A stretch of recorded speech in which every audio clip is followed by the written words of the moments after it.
Di Cirebon itu dulu ada wali khawarik, namanya Wali Yasin. Bukan nama aslinya Yasin, tapi dia pengamal Yasin sampai jadi wali. Ahli pengamal Riyadhah Yasinan sampai jadi wali. Makanya insya Allah nih di NU mah kaum Nahdiyin banyak yang jadi wali. Ya, Wali Yasin juga sama. Tiap malam Jumat. Tapi kalau keluar dari masjid, dari majelis, pulang beberengkes, ngisi tasnya pakai ini nih, nggak jadi wali. Paling juga wali kambing. Wali Yasin sering duduk di alun-alun depan keraton Kasepuhan. Kebetulan saya juga penasehat di Kesultanan dan di Laskar Agung Macan Ali Nusantara. Itu dulu ada Wali Yasin sering duduk di tengah-tengah alun-alun Sang Cipta Rasa, depan Masjid Sang Cipta Rasa, depan Kesultanan Kasepuhan. Itu banyak tamu dan manjur doanya. Pernah ditanya oleh tamunya, "Bah, tinggian mana antara wali dengan ulama?" Jawaban beliau, "Wali. Ulama di bawah wali." Kata beliau, kata Wali Yasin. Pas hari Jumatan di Masjid Sang Cipta Rasa, peninggalan Kanjeng Sunan Gunung Jati, yang di depan Kesultanan Kasepuhan, yang merah tuh warnanya. Yang menjadi khotib dan imamnya Hadratus Syekh As-Sayyid Abbas Abdul Jamil, Mbah Abbas Buntet Pesantren. Sayyid itu syarif beliau, Habib tuh, ya. Cuma kalau di NU ini mereka tidak mengedepankan kesayyidannya. Di NU ini kebanyakan mengedepankan kealimannya, kekiaiannya. Jadi hati-hati dengan kiai-kiai NU. Banyak di antara mereka itu juga Sadatul Alawiyin. Mereka juga habaib, tapi mastur mereka menyembunyikan nasabnya. Mereka tidak mau membebani diri mereka dengan tanggung jawab yang besar karena rasa malu kepada datuknya, yakni Sayyidina Muhammad SAW. Khawatir jika mereka melakukan kesalahan, yang tercoreng adalah nama baik keluarga Rasul. Takut mereka, jadi tidak mau pakai nasab buat ngasab. Ya, kalau di NU nih para habaibnya lebih mengedepankan kekiaian seperti Mbah Abbas Buntet Pesantren, yang menjadi salah satu senopati pasukan Nahdiyin Laskar Hizbullah, sekarang menjadinya Bamser, yang melawan sekutu di Surabaya pada saat arek-arek Surabaya, ya, 10 November tuh. Kemudian Mbah Abbas khutbah, pas khutbah Wali Yasin di Lawang Pintu, dipanggil Wali Yasin, menik kadio cek Sunda mah, kemari. Pakai bahasa Jawa, bahasa Cerbonan. Wali Yasin, menik sirah. Gitu. Lagi khutbah Mbah Abbas sampai begitu, ya boleh-boleh saja sah. Ya. Rasulullah saja pernah nanya kepada sahabat yang baru datang, "Kamu sudah sholat belum?" "Belum ya Rasul." "Sholatlah dulu yang ringan, ringankan sholatmu 2 rakaat." Ketika Rasul khutbah tuh pernah begitu. Bahkan ada sahabat, "Ya Rasulullah, kami ini binasa nih ya Rasul, umatmu karena kemarau. Ya Rasul, berdoalah." Rasul berdoa dulu minta. Jadi ada, sah-sah saja. Ini dipanggil Wali Yasin oleh Mbah Abbas, maju, maju ke pengimbaran tempat beliau khutbah. Duduk, duduk sirah. Suruh duduk di depan, diinjak pundaknya oleh Mbah Abbas. "Ulama di atas wali," kata Mbah Abbas Buntet Pesantren.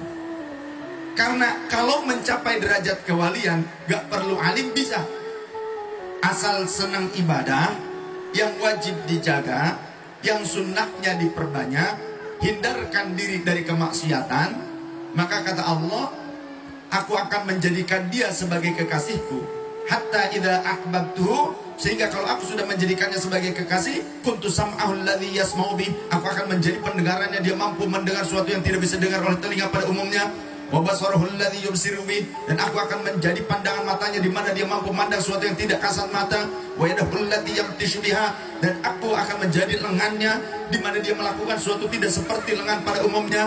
Wa rijlahul lati yamshi biha, dan aku akan menjadi langkah kakinya di mana dia bisa melangkah tidak seperti langkah kaki pada umumnya. Wa idza sa'alani la u'tiyannahu wa idza sta'adani la u'idannahu.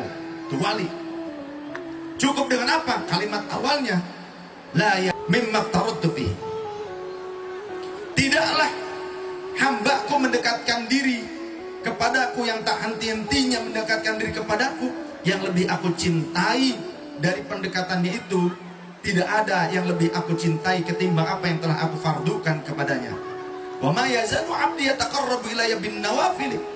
Dan tidaklah ketika dia hambaku mendekatkan diri terus-menerus kepadaku dengan memperbanyak amal sunnahnya, tiada lain kecuali aku akan mencintai dia. Kelanjutannya baru yang tadi kalimatnya. Kalimat awal lebih-lebih lagi, lebih-lebih menakutkan, mengerikan apa?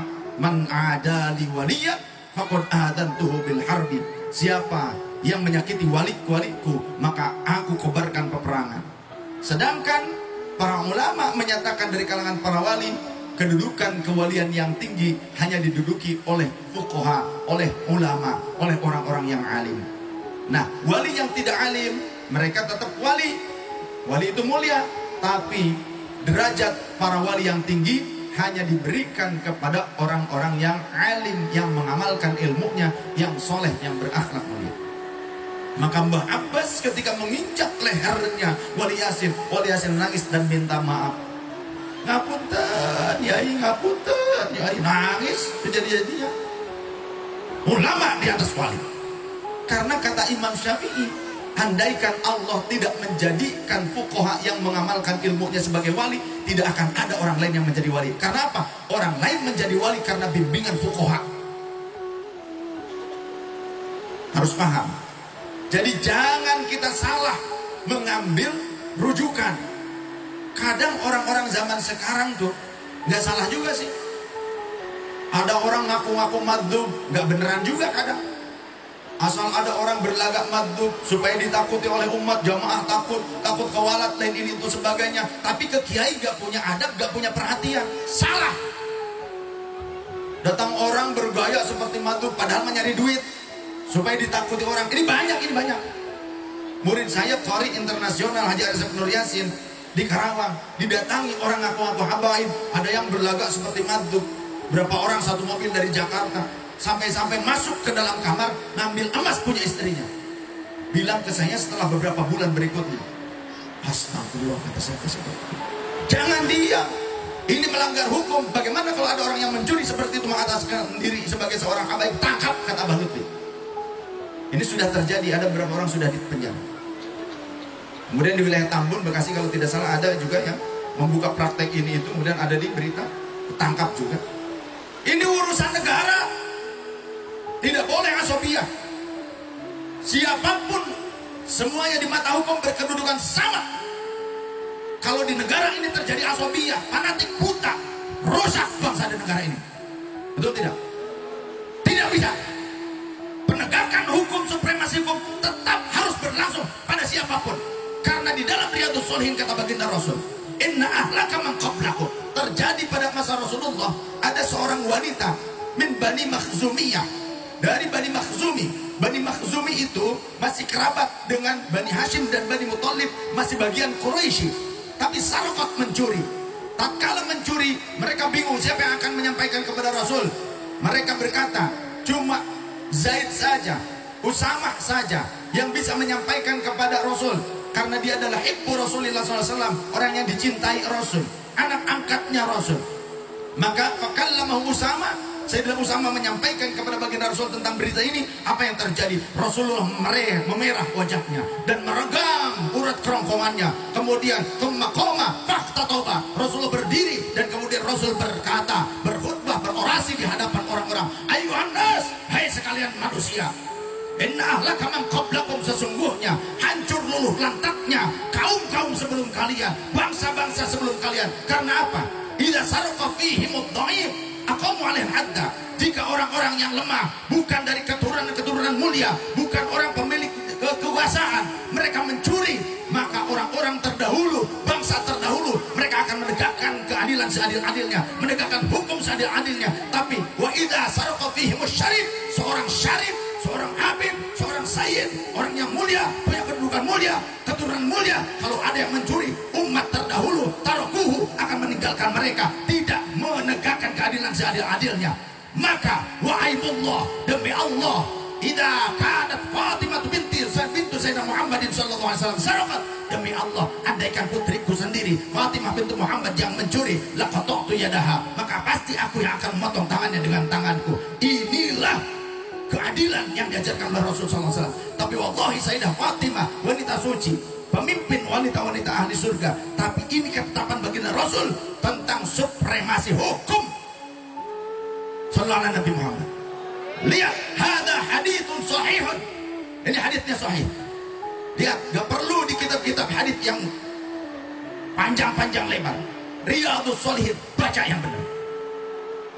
Maka tidak boleh terjadi diskriminatif di negeri ini.